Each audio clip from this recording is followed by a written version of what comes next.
The signal from beyond. The observation deck of Sentinel-9 offered the most breathtaking view in Earth's frontier defense network. Commander Ilara Chen stood with her hands clasped behind her back, watching the swirls of the nearby nebula cast purple and blue reflections across the reinforced transparisteel viewport. Sentinel-9 was humanity's furthest outpost, positioned at the very edge of what Earth's government officially claimed as its territory. Beyond lay the vast unknown, or so the Galactic Assembly had been led to believe. "Commander, we're picking up something unusual," Lieutenant Reyes called from his monitoring station. "Signals faint but definitely artificial, coming from Sector 47 Alpha." Chen frowned. Sector 47 Alpha was uncharted space, beyond even the tentative exploration maps shared at the last Galactic Assembly Summit. Classification. That's the strange part, ma'am. It's using an outdated compression algorithm, one we haven't seen in active use for decades, but the carrier wave. Reyes paused, his dark eyes widening slightly. It matches the theoretical models for faster-than-light communications that Dr. Nakamura proposed 3 years ago. The ones we officially dismissed as too speculative at the Assembly Technology Exchange. Chen moved to Reyes' station, studying the oscillating pattern on his display. "The very same, Commander." Chen's expression remained neutral, but her mind was racing. Only 5 people outside of Earth's Central Command knew about Nakamura's actual working prototype. The Galactic Assembly, with its dozens of species at various technological development stages, operated on principles of shared advancement and technological transparency. Humanity had played along, sharing outdated tech while keeping their true capabilities hidden. Earth had learned its lesson from history. When the first alien vessels appeared in the solar system 80 years ago, humanity had barely established colonies on Mars and Europa. The aliens, representatives of the Galactic Assembly, had seemed benevolent, offering technology and knowledge. But embedded intelligence operatives within the Assembly had eventually discovered disturbing truths. Species that revealed their full technological potential too quickly often found themselves subjected to regulatory oversight, or worse, covert sabotage to maintain the Assembly's carefully managed balance of power. "Put it on speakers," Chen ordered. A burst of static filled the command center before resolving into a voice, strained, desperate, and definitely not human. "Any vessels? This is trade vessel Eternal Spring of the Voth Collective. We are under pursuit by Draconid Imperium warships. Our engines are failing. We carry civilians, including young. Please, if anyone receives this." The message cut out, then began to repeat. "Voth?" Chen asked. "We've never had contact with them. Intelligence brief says they're a minor species from the Carina Arm, her XO. Commander Takeda replied, checking his datapad. "Primarily traders, no significant military. They're not even full Assembly members, just probationary status." Chen nodded slowly. "And the Draconids?" "Bad news," Takeda said grimly. "Aggressive expansion over the last decade. They've absorbed 3 systems previously under Assembly protection. Officially, they claim these were voluntary unifications. Unofficially, the Assembly looks the other way," Chen finished. It was the same pattern they'd seen repeated throughout the brief history of humanity's contact with the wider galaxy. The strong consumed the weak, and the Assembly maintained the polite fiction of peaceful coexistence, while allowing predator species to cull those who couldn't defend themselves. Chen made her decision. Calculate their position based on signal origin. Prepare rescue shuttles with medical teams. "Commander," Takeda said cautiously, "Sentinel-9 isn't equipped for combat operations. If we encounter Draconid warships, we won't engage," Chen assured him. "But we won't stand by while civilians are slaughtered either. And maybe we'll learn something useful about Draconid capabilities in the process." "Yes, Mom." 3 hours later, Sentinel-9's rescue shuttles dropped out of FTL at the coordinates they'd calculated from the distress signal. The sight that greeted them was both better and worse than Chen had anticipated. The Voth vessel, An ungainly but functional-looking craft approximately twice the size of their shuttles was intact but clearly disabled, venting atmosphere from its aft section. No Draconid vessels were visible, but the energy signatures suggested they couldn't be far behind. "Hail them," Chen ordered from the lead shuttle. A moment later, a holographic image flickered to life in the shuttle's communication bay. The alien that appeared was vaguely reptilian, with iridescent scales and patterns of green and gold, large multifaceted eyes, and slender digits that ended in delicate claws. "This is Commander Ilara Chen of Earth's Sentinel-9 outpost. We received your distress call." The alien's inner eyelids blinked rapidly. "Earth. You are humans?" "Yes. We're here to help. What's your situation?" "I am Vessel Master Thex. Our engines are critically damaged. Life support failing. We have 28 civilians aboard, including 11 juveniles." The alien's voice quavered slightly. "The Draconids will return. They always do. They hunt us for sport now. We're docking to evacuate your people," Chen said firmly. "Our medical teams are prepared for xenobiological differences." "But the assembly," Thex began. "Isn't here," Chen finished simply. "We are." The evacuation proceeded with efficiency. The Voth were graceful despite their reptilian appearance, moving with precision even in their distress. Their scales shifted colors with their emotions, predominantly displaying shades of blue that Chen's translator identified as representing relief and gratitude. As the last Voth juvenile was helped aboard, Chen noticed one adult lingering, clutching what appeared to be a data storage device. "Archivist Sulk carries our historical records," Thex explained, noticing Chen's interest. "All that remains of our 3 worlds." "3 worlds?" Chen asked, a chill running down her spine. "The assembly promised protection when the Draconids first came," Thex said bitterly. "They sent observers, diplomats. The Draconids ignored them. Took our colonies first. When they reached our homeworld, the assembly representatives departed, citing insufficient local commitment to defensive measures." Chen heard the words with growing anger. It was the assembly's standard approach: offer minimal assistance, then blame the victims for their own destruction when that assistance proved inadequate. "The Draconids told us they would allow 1 ship to leave, carrying our genetic bank and cultural archives," Thex continued. "A mercy, they called it. Then they pursued us anyway, targeting our engines, forcing us to drift while they approached at leisure. They have been toying with us for days." Commander Takeda's voice cut through on the emergency channel. "Multiple vessels dropping out of FTL, Commander. Draconid energy signatures confirmed." On the view screen, 3 predatory-looking ships appeared, sleek, angular vessels with forward sections reminiscent of arrowheads. Their hulls were dark crimson, nearly black, with glowing lines running along their contours. "They're charging weapons," Takeda reported tersely. Chen made the decision instantly. "All shuttles, prepare for emergency jump. Get our guests secured." "Commander," Takeda said quietly, "our shuttles can't outrun Draconid warships." Chen smiled thinly. "I know." She moved to the communications console and entered a 16-digit authorization code, one she had memorized but never expected to use. The console's interface changed, displaying options that hadn't been there before. "This is Commander Ilara Chen, authorization Sierra Tango 947, initiating Protocol Omega, requesting immediate response." Thex looked at her in confusion. "What are you doing?" "Calling for help," Chen replied simply. "But your outpost, it is small. The Draconids will destroy." "Not calling my outpost," Chen clarified as she completed the transmission. "You're about to see why Earth has managed to remain independent in a galaxy full of predators." The Draconid vessels were closing rapidly now, their weapons fully charged.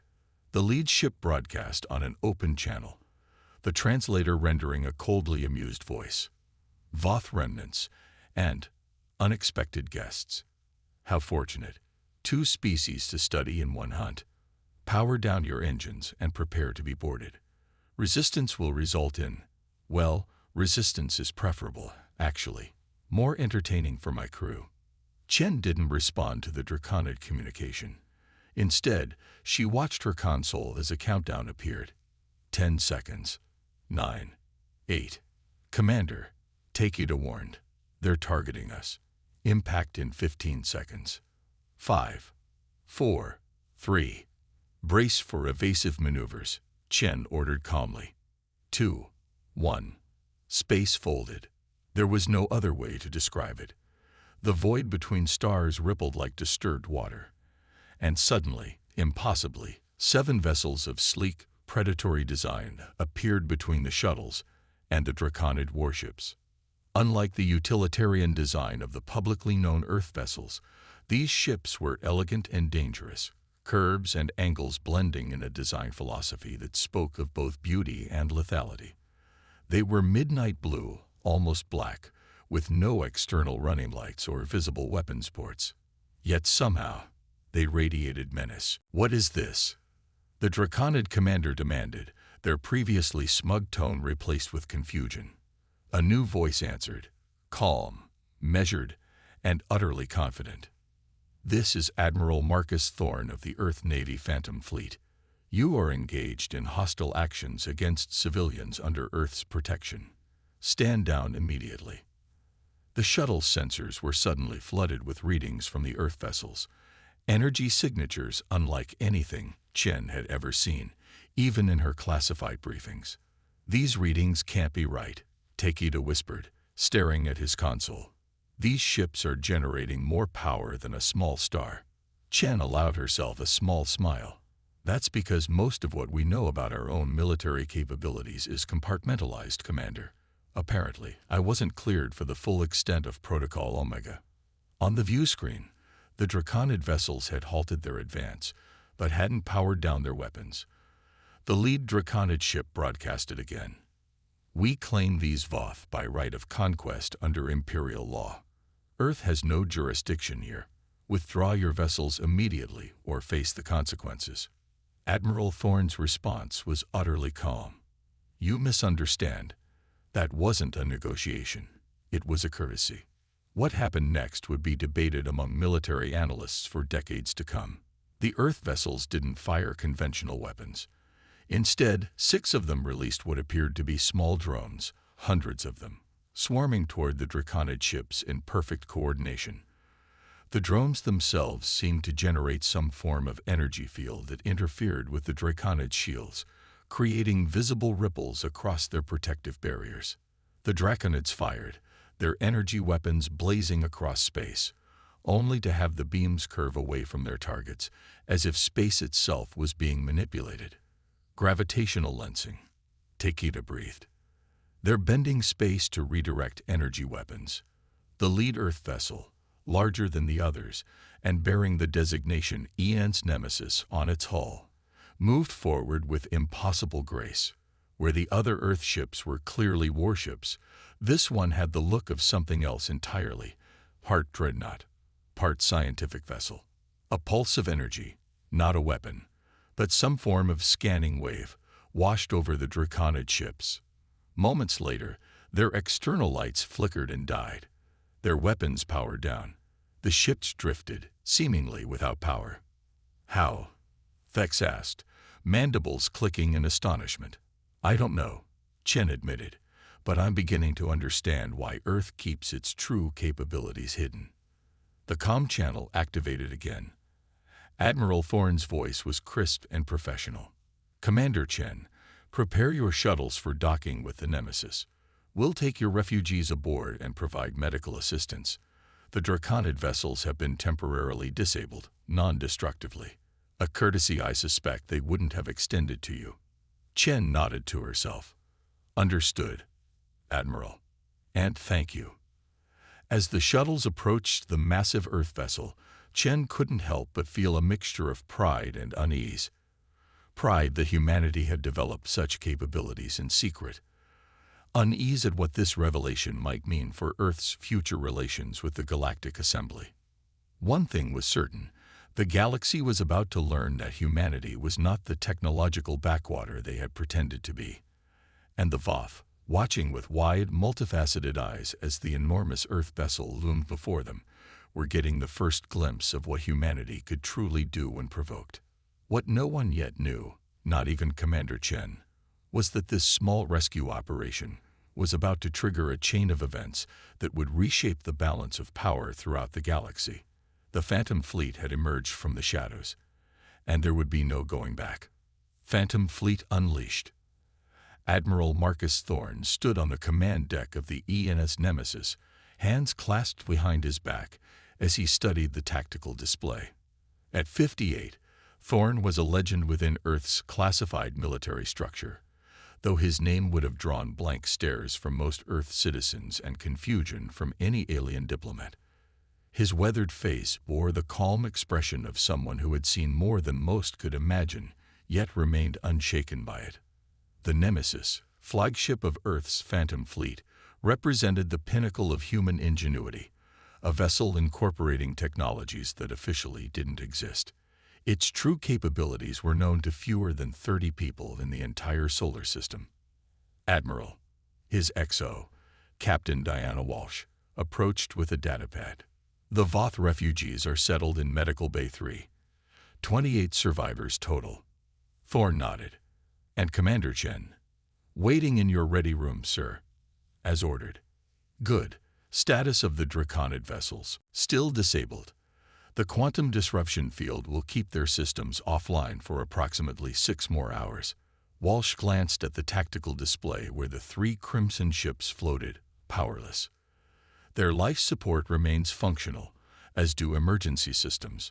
No casualties reported. Precision work, Thorne acknowledged with the faintest hint of satisfaction. And the Draconid response fleet.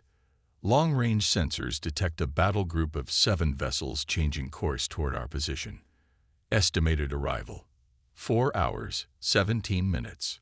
Thorne's eyes narrowed slightly. Interesting. They're committing significant resources. Do we withdraw, sir? No. Thorne's decision was immediate.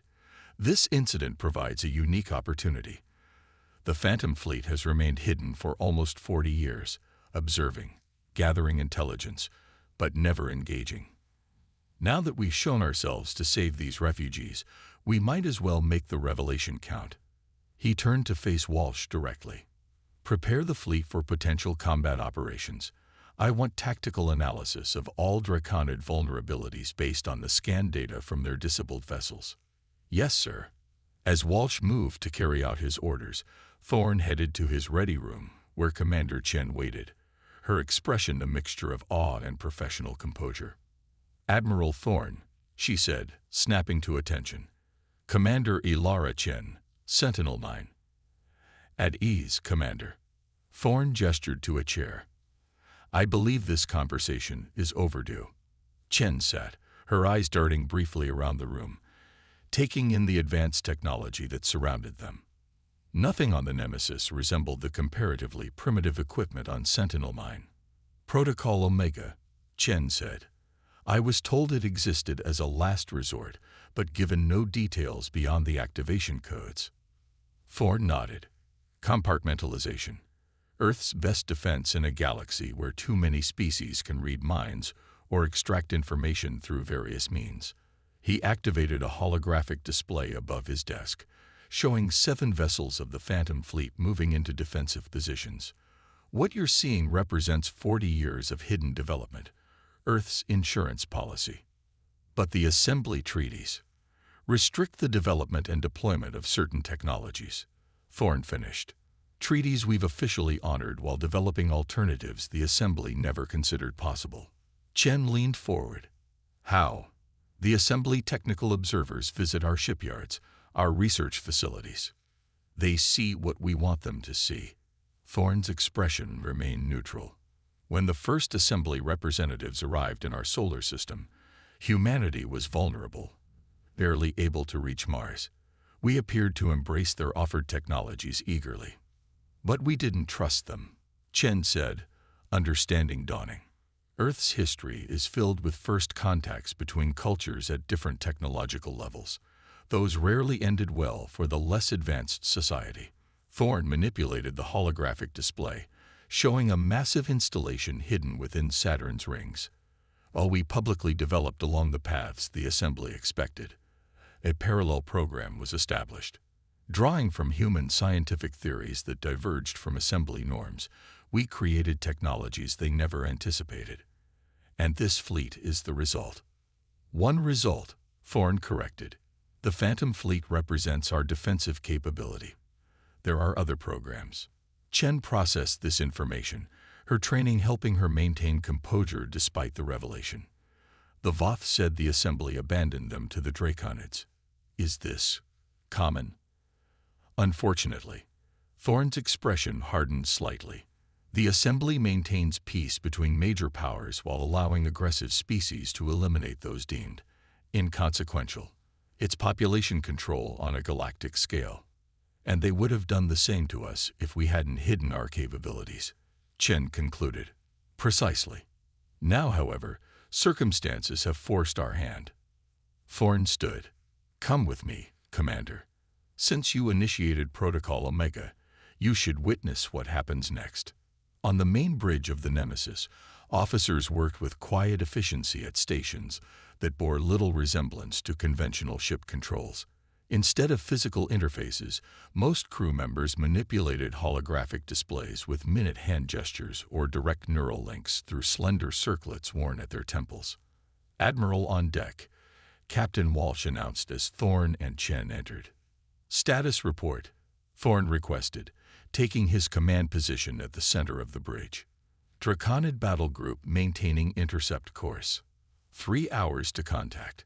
Their communications indicate they're treating this as a major military engagement. Walsh's hands danced through a tactical projection. They've called for additional support from their home system. As expected, Thorne replied. They can't afford to appear weak, especially against a species they've dismissed as technologically inferior. He turned to Chen. What the Draconids don't understand is that this engagement was inevitable. Earth intelligence has tracked their expansion for years. Their pattern is consistent: absorb weaker species, consolidate, then expand again. The Voth were simply their latest victims. And we would have been next, Chen asked. Eventually, they'd been probing our defenses, testing our responses through proxies. This confrontation simply occurred sooner than anticipated. A communications specialist interrupted. Admiral, we're receiving a transmission from the lead Draconid vessel. They've managed to restore emergency communications. On screen, Thorne ordered. The main display activated, revealing a Draconid commander. The species resembled Earth's extinct velociraptors, bipedal, scaled predators with intelligent eyes and deadly presence. This one wore an elaborate uniform of metallic scales that caught the light with each movement. This is War Commander Zex Koloth of the Draconid Imperium. You have committed an act of war against our sovereign forces. The consequences will be severe. Thorne regarded the alien calmly. War Commander, your vessels attacked civilians under Earth's protection after hunting them across multiple systems. We responded with appropriate measures, notably without casualties to your forces. The Draconids' throat scales flared in what intelligence briefings identify as a sign of anger. The Voth are claimed under right of conquest. Your interference violates assembly non-intervention protocols. Earth recognizes no right of conquest, Thorne replied evenly. And as for assembly protocols, they seem selectively enforced. You primitive. The Draconid caught itself, reptilian features composing into a cold smile. Perhaps you are unaware that a Draconid battle group approaches. Unless you withdraw immediately and surrender the Voth, your vessels will be destroyed. Even now, additional forces are being dispatched from our home systems. Thorne's expression remained unchanged. War Commander, I suggest you use your remaining emergency power to access your military database, specifically the analysis of unexplained ship disappearances along your expansion corridor over the past decade. The Draconid's eyes narrowed. What are you implying? Those weren't navigational accidents or deserters. They were vessels that detected our surveillance operations and attempted to interfere. We removed them, quietly, completely, leaving no evidence that would reveal our capabilities. Thorn leaned forward slightly.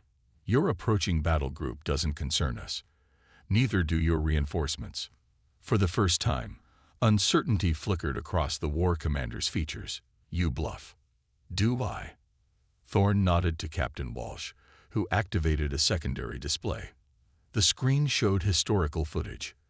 Draconid vessels being disabled by invisible forces, their hulls intact but systems completely neutralized. In other sequences, ships simply vanished, space folding around them before they disappeared entirely. We've been watching you for years, Thorn said quietly, learning your weaknesses, testing countermeasures against your weapons. We know more about Draconid military capabilities than your own war college.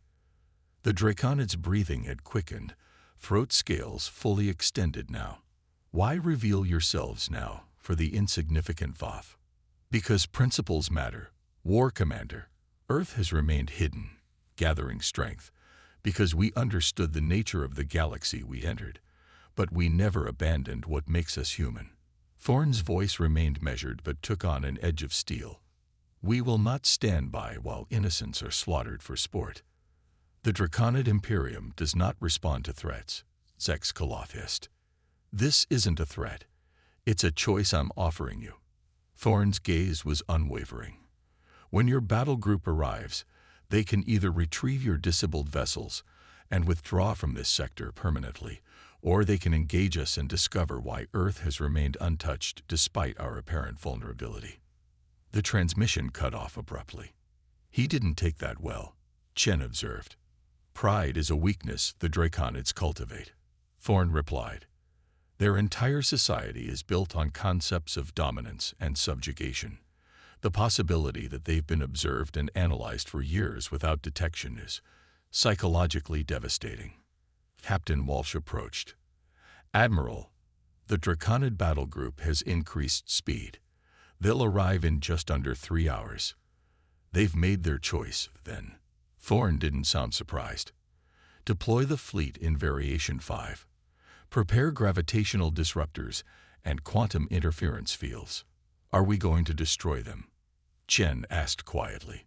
Thorn shook his head. No. We're going to educate them. 3 hours later, Commander Chen stood on the observation deck as the Draconid battle group dropped out of FTL.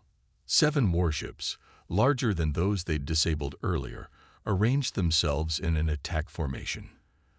Their design emphasized aggression, angular, predatory shapes with weapon emplacements clearly visible along their hulls. The Phantom Fleet, in contrast, maintained a defensive posture around the disabled Draconid vessels and the Voth ship. The Nemesis hung at the center of the formation, appearing almost serene in its readiness. They're charging weapons, Walsh reported from a tactical station behind them. Thorn nodded. As expected, they can't conceive of backing down. He activated the fleet-wide communication system. All vessels, implement Sunshower Protocol. Non-lethal response authorized. What followed defied Chen's understanding of physics. The space between the fleets appeared to ripple, not unlike the effect she'd witnessed when the Phantom Fleet first appeared. But this time, the distortion expanded, creating a visible barrier that shimmered like heat haze on a summer day. The lead Draconid vessel fired, a salvo of energy weapons that streaked toward the Earth ships. Upon contact with the distortion field, the beams twisted, curved, and ultimately redirected back toward their sources, at significantly reduced power, just enough to impact the Draconids' shields without penetrating them. Gravitational lensing, Chen asked in amazement. A rudimentary application, Walsh confirmed. We're manipulating space-time to create defensive corridors. The Draconids fired again, this time launching physical projectiles, missiles that accelerated to near-relativistic speeds. As they entered the distortion field, they simply stopped, hung suspended in space, neither advancing nor retreating. Localized temporal manipulation, Thorn explained, noticing Chen's confusion.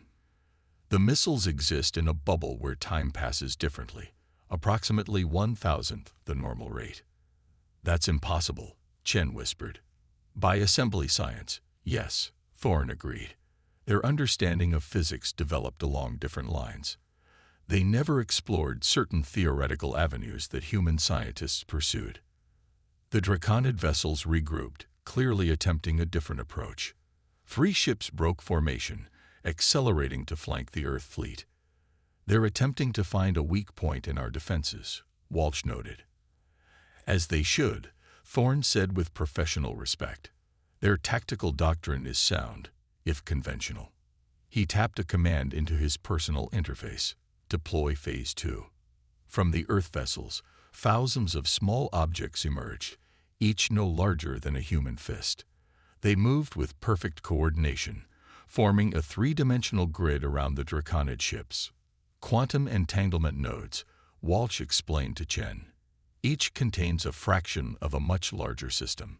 The nodes activated simultaneously, creating a web of energy that connected them. Within seconds, the Draconid vessels slowed, their engines struggling against some invisible force. Their mass is being artificially increased, Thorne said, making movement increasingly difficult without damaging their ships. It's like trying to run through progressively deeper water. On the tactical display, the Draconid ships were now barely moving, straining against forces they couldn't understand. Their weapons continued to fire sporadically, but each shot was effortlessly redirected or neutralized. Admiral, Walsh reported, they're attempting to jump to FTL. They won't succeed, Thorne replied calmly. The quantum field prevents the spatial compression necessary for their drive systems. Sure enough, the Draconid engines flared brightly as they attempted escape, only to power down as their systems failed to achieve the necessary conditions for faster-than-light travel. Incoming transmission from the Draconid flagship, the communications officer announced. On screen, Thorne ordered. War Commander Zex Koloth appeared once more, but his previous arrogance had vanished. His scales were pale, eyes wide with what might have been fear. What are you? He demanded, voice unsteady. Simply humans, Thorne replied evenly. A species that recognized the dangers of revealing too much, too soon. These technologies, they violate assembly protocols, the Draconid insisted. They violate assembly understanding, Thorne corrected. There's a difference. The Draconid leaders seemed to struggle with the implications. What do you want? The same thing we've always wanted, to exist peacefully, develop at our own pace, and protect those who cannot protect themselves. Thorne's voice remained level but carried unmistakable authority. The Draconid Imperium will withdraw from Voth space entirely. You will return any Voth captives and cultural artifacts, and you will cease expansion against non-aggressor species. You cannot dictate terms to the Imperium. I believe we've demonstrated that we can. Thorne gestured to the tactical display. Your ships are immobilized. Your weapons neutralized. We could destroy your entire battle group without suffering a single casualty. He paused. But we won't. Unlike the Imperium, Earth doesn't believe in unnecessary bloodshed. The Draconid's breathing had become erratic. And if we refuse, then the Phantom Fleet will escort you home, all the way to the Draconid throne world, to continue this discussion with your Imperial Sovereign. Thorne smiled thinly. I imagine explaining how you lost an entire battle group without inflicting a single casualty on the enemy would be uncomfortable. Silence fell over the communication channel as the war commander processed his options. Finally, his scales settled into a posture that intelligence briefings identified as resignation. The Imperium will consider your terms, he said carefully. No, Thorne corrected. The Imperium will accept them. Immediately. We're not negotiating, War Commander. We're informing you of the new reality. 2 days later, Commander Chen stood in the diplomatic section of the Nemesis, watching as Admiral Thorne finalized the agreement with the Draconid representatives. The terms were simple: complete withdrawal from Voth territory, reparations for the displaced population, and a non-aggression pact that would be enforced by Earth's newly revealed fleet. As the Dracona delegation departed, escorted by security personnel, Vessel Master Thex approached Chen. "Your people have saved mine," the Voth said, mandibles clicking in what the translator identified as profound emotion. "We had believed ourselves doomed." Another footnote in the Assembly's history of regrettable but unavoidable extinctions. "I'm glad we could help," Chen replied sincerely. "But what will Earth do now?" Thex asked. "The Assembly will not ignore this revelation of your true capabilities." Thorn joined them, having overheard the question. "They certainly won't," he agreed, "which is why we've already dispatched diplomatic vessels to key Assembly worlds." "To explain?" Chen asked. "To demonstrate," Thorn corrected. "For too long, the Assembly has operated on principles of managed predation, allowing stronger species to cull weaker ones while maintaining a veneer of civilization between equals." His expression hardened. "That ends now. Earth has remained silent while building strength. Now we'll use that strength to enforce a different vision." "The Assembly won't accept this easily," Thex warned. "They've maintained their system for millennia." "They won't have a choice," Thorn said simply. "Our envoys are delivering a simple message. Earth now stands as protector for any species that requests our aid. The strong will no longer be permitted to prey upon the weak with impunity." Chen contemplated the implications. "You're essentially rewriting galactic politics." "Someone had to," Thorn replied. "The Assembly's system of predator and prey disguised as peace was never sustainable." "And if they resist?" Thex asked. Thorn's smile was cold. "The Phantom Fleet is just one program that Earth has developed in secret. There are others: diplomatic, economic, technological. We've prepared for this moment for 40 years. Through the viewport, Chen watched as the Draconid vessels, their systems restored, departed under escort from 2 Phantom Fleet ships. The remaining Earth vessels maintained their positions, a visible statement of humanity's new role in galactic affairs. "You know," Chen said thoughtfully, "when I activated Protocol Omega, I was just trying to save the Voth refugees. I never imagined it would trigger this. Sometimes the greatest changes begin with the smallest acts of compassion," Thorn replied. "That's something the Assembly never understood, and why humanity will succeed where they failed." Vessel Master Thex's scales shifted through patterns of blue and gold. "What happens to my people now?" "Earth has already prepared sanctuary worlds for displaced species," Thorn explained. "Places where you can rebuild, protected by our fleets. In time, perhaps you'll reclaim your homeworlds." "And in return?" "Nothing," Chen answered before Thorn could speak. "That's not why we're doing this." Thorn nodded approval. "Commander Chen is correct. We don't seek vassals or tributaries.